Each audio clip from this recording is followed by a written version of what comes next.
is a local juvenile who I am quite familiar with. His energy feels similar in many ways to a human juvenile's. I can clearly feel and have been victim to his youthful, mischievous nature, and it's not entirely unlike that of any human youth. Their kids play much like ours do. Observation and guidance has led me to conclude that their children play and practice lessons with the small, often peeled sticks that form their glyphs. If there is an energy attachment component to these symbols, then perhaps these lessons are far more advanced than we realize. The rudimentary initial understanding of all the phenomenon associated with their understanding and utilization of energy could also be at play here. They live their lives like people in some ways, but with a different focus and perspective. They are operating on a higher vibrational frequency, and the lower vibrational traps and distractions we humans pursue are not on their radar. Material pursuits do not interest them, and they do not own land, hold mortgages, have a monetary system, wage war for profit, greed, or power, or garner possessions.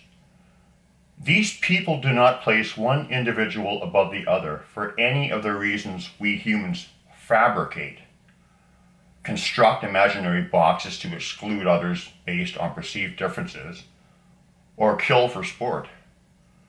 They don't disrespect themselves, their home, or Mother Earth. From my experience, they are also loyal, loving, honest, and consistent in their support of their human contacts.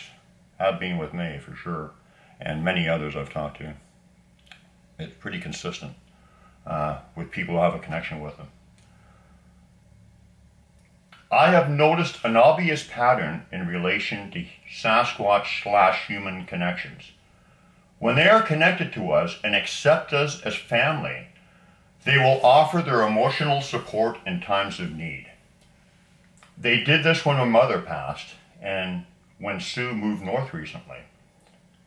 When my friend Barb Shoup's beloved four-legged companion Gabby recently died, her forest friends honored her with a heartfelt floral tribute crafted from leaves. Just so thoughtful, so loving.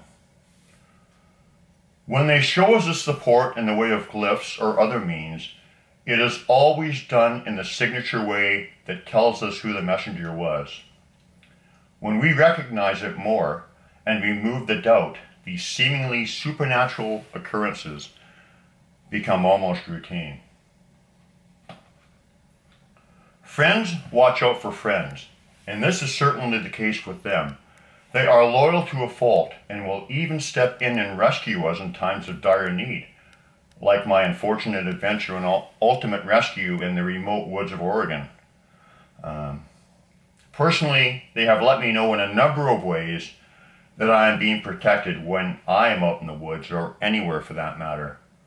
Their loving, signature energy will often wash over me like a toasty, warm, comforting blanket of protection.